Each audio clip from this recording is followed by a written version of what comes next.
Hello, good peeps. Welcome to the Court of the EDI Jester. How are we? Here. What are we on today?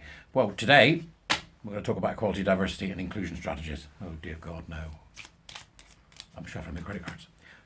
What nonsense this all is! Nonsense, I say. Say it out loud. Say it now. Repeat it with me. Nonsense. Bother the people in your house.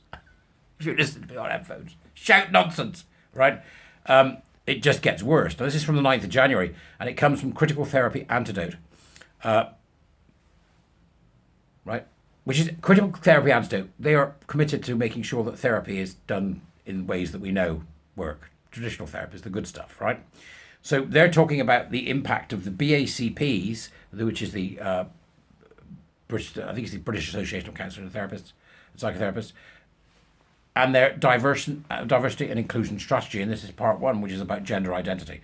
So we're going to go through this on a cold reading like I normally do. Share, subscribe. Can you buy me a coffee? Send me a super thanks. But most of all, come be a Warrior Teacher in March. I love the process. Right, so this is the first of a two-part article here.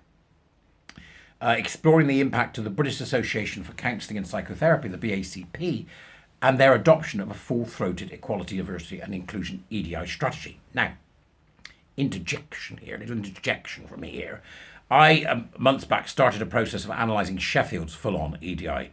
So if you search for Sheffield on my channel, you'll find it. Similar thing. Might be worth you having a look at that as well to understand quite how these things work. I never got through it. It was so big. It was taking up so much of my time. But I've done about the first 5 or 6 points in there to give some people an idea. I wish I could have the time to get back to it. I really do. Maybe I will. But I would suggest that you also go and have a look at that after this. Okay, so search for Sheffield Universities. Sheffield in my channel and you'll find it. The BACP is the largest professional association of counsellors and psychotherapists in the UK and carries significant weight in terms of the training, education and employment of therapists. Now, we've had the recent judgment in regards to the kind of body that the BACP is, in that there was a case won against Westminster Council and Social Work England. Now, if you think about Social Work England as being a professional association for social workers, similar thing here. BACP is a professional association for psychologists and therapists and psychotherapy. Now, so what they're going to have to be very careful about this, I should think, because that ruling in which we had a fantastic win is going to affect this implementation of this crazy EDI policy. So what they're saying here is part one looks at the detail of the EDI strategy and its impact on therapy issues relating to gender identity. Part two will explore the potential impact of this strategy in relation to race, with examples drawn from similar turn by social work training agencies in the UK towards anti-racism in the 1990s. So we've got a bit of, second part is going to be a bit historic, going to give us some real meat on the bone of understanding another head of these dreadful belief systems, which is critical race theory. Remember, gender ideology, critical race theory, queer theory, the three septic tits of the postmodern udder. Right? So part one, BACP, UK's EDI lens and gender identity, the Eye of Sauron, ? It is increasingly apparent that the British Association for Counselling and Psychotherapy is on a mission to transform society. The world of therapy, and its own internal regime as a professional association. So 3 things there: transform society, the internal regime at BACP, and the profession itself. The BACP is the UK's largest professional association of counsellors and psychotherapists with 60,000 members. That's not small potatoes, is it? Let's be honest. The means of achieving this radical transformation of the world is therapy. A world of therapy is via the application of its recently revealed Equality, Diversity and Inclusion Strategy, BACP 2023A. This bears many of the hallmarks of critical social justice theory. It has worryingly potential consequences for the future of therapy practice and research, as well as for the future of free debate and discussion with the BACP as a professional association.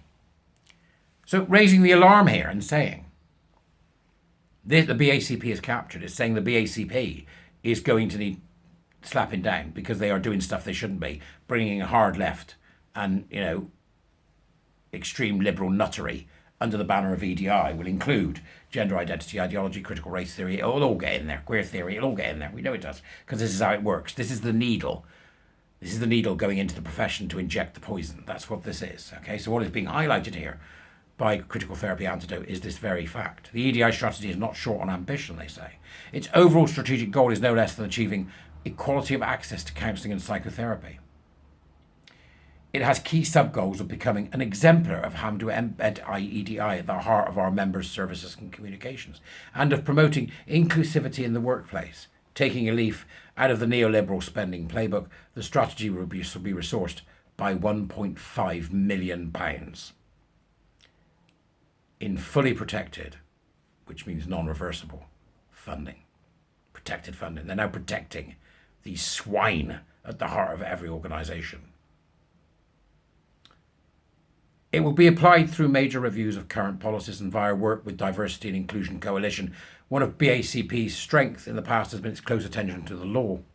This forms a major part of its EDI commitment. We must comply with all UK legislation. As laws change over time, this document will be updated to reflect current legislation. We then have a subheading of applying an EDI lens. The strategy has a number of key themes, i.e. inclusivity, debate, and the application of an EDI lens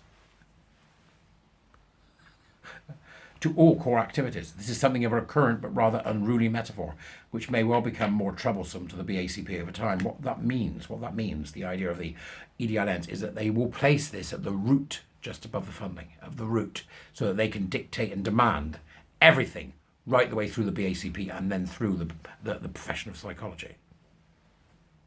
See what it is yet? Absolutely terrifying. For some members, it may seem less like a magnifying EDI lens and more like the Eye of Sauron, exposing and bearing down on hapless gender-critical venturers from Middle-earth. The goal is to create a professional home where members feel they belong, which is safe, nurturing and inclusive. I mean, it literally raises the bile in my throat. These sick, sick people. Free debate is important here, but with an ominous caveat, conveying the message that all voices and views are equally valid and will be heard as long as they're not oppressing or harming others. This is moral relativism at its worst. Moral and cultural relativism, they are disgusting. Disgusting people. The BACP is now no longer fit for purpose. There are 60,000 members of the BACP. Who's got a list? Somebody send it to me because I'm going to write to them, right? 60,000. It is time for those that I know in the counselling industry, and I know a good few of you, and you know who you are, for you to set up your separate professional institution. It's time. It's time, okay? And you should do it off the back of this. Use the momentum of this to do it. Say, right, so do the BACP, A, have the power to stop you from doing counselling and therapy? Right? That's the sort of stuff you've got to answer to. You need to start looking at what it's going to take to set up your own organisation and get other people to come and join and become a professional body of your own and get rid of these absolute quacks. Is it a quack for psychology? I get confused between a quack, a shyster, a fraudster. I think it's a quack, and I think they are quacks. Right? They then list, we will not tolerate, they say, discrimination, prejudice or bias of any kind. This includes, but is not limited to, because there's always a list, isn't there? Racism, sexism, ableism, ageism, homophobia, transphobia, Islamophobia, which doesn't exist, transphobia doesn't exist.